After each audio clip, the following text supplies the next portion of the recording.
त्यांनी खरं म्हणजे दिल्लीमध्ये फार मोठं आवाज उठवलेला आहे समाजाचा सुद्धा आपण, कारण आपलं नाव फार मी पूर्वीपासून ऐकत आलेलो आहोत।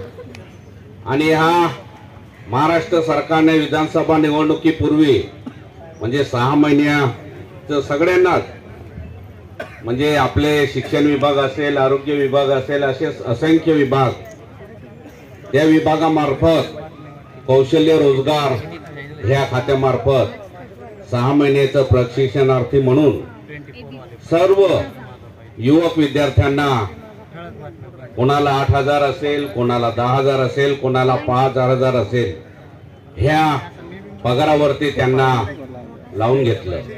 खरं म्हणजे जेव्हा प्रशिक्षणार्थी विद्यार्थ्यांना जेव्हा लावून घेतलं, इतर ठिकाणी माहित नाही, परंतु आमच्या नंदुरबार जिल्ह्यामध्ये पंचायत समिती असेल किंवा जिल्हा परिषद मध्ये असेल, शिक्षण विभागाने तर दुकाने लावून ठेवलेले होते।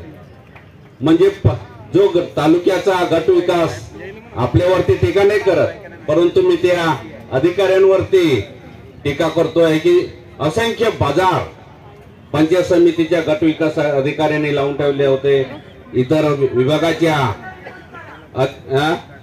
इतर सर्वच विभागाच्या अधिकाऱ्यांनी। कारण ज्या विद्यार्थ्यांना आपण नोकरी लावत आहोत त्या नोकऱ्यांकडून, त्या विद्यार्थ्यांकडून पैसे सुद्धा घेतले।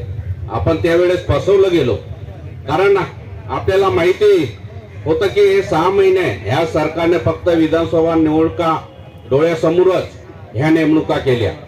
आता आपले प्रशिक्षणार्थी माझ्या सर्वच युवक मित्रांचं, कारण युवक मित्र म्हटला, युवा म्हटला तर त्याचं उलट केलं तर आपला वायू होतो, आणि वायूची काय ताकद आहे ते आपण विधानसभेत दाखवायला पाहिजे। परंतु घडलं उलट, आपल्या मतांवरती हे सरकार आलं। मी की या सरकारच्या विरोधात आता काही बोलत नाही, परंतु बोलण्यासारखं फार आहे। आज महाराष्ट्र सरकारवरती 8 लाख कोटीचं कर्ज आहे। आपल्याला इथे फक्त मी आपल्या सोबत आणि आपल्याला पाठिंबा देण्यासाठी या ठिकाणी मी उपस्थित राहिलेलो आहे। निश्चितच आपण जेव्हा जेव्हा रस्त्यावर उतराल तेव्हा निश्चितच मी आमदार म्हणून हरिभाऊंच्या पाठीला खांद्याला खांदा देण्यासाठी रस्त्यावर उतरण्याचं आपल्याला अभिवादन देतो भाऊ। जेव्हा जेव्हा सरकारच्या विरोधात असेल किंवा आपल्या विरोधात जे अन्यायकारक निर्णय झाले तेव्हा सुद्धा आपल्या पाठीशी राहील, एवढंच अभिवादन ह्या ठिकाणी द्यायला आलेलो आहे।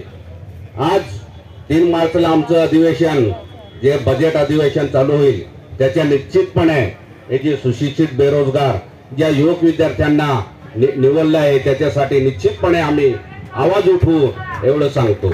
ह्या महाराष्ट्रामध्ये ग्रामसेवक, आता सांगितलं, ग्रामसेवक असतील, तलाठी असतील, हे हजारो पद रिक्त आहे। जेव्हा जेव्हा पेपर म्हणजे ज्या दिवशी पेपर चालू झाले त्या दिवस पेपर फुटीचे फार प्रमाण वाढलं। आज त्यावेळेस सुद्धा असंख्य विद्यार्थ्यांकडून जे परीक्षा देत होते हजारो रुपयाची फीस घेतली, परंतु जेव्हा पेपर फुटले तेव्हापासून परीक्षा रद्द झालेली आहे। आज युवांमध्ये अतिशय बेरोजगारीचं प्रमाण आहे। आज मागच्या 6 महिन्यापूर्वी सुद्धा पोलीस खात्याच्या डिपार्टमेंटची भरती झाली, 7,000 भरतीसाठी जवळपास 17 लाख अर्ज आले। म्हणजे महाराष्ट्रामध्ये किती सुशिक्षित बेरोजगार आहे हे आपल्याला कळून चुकेल। ह्या शासनाचा कारभार हे सरकार करत आहे।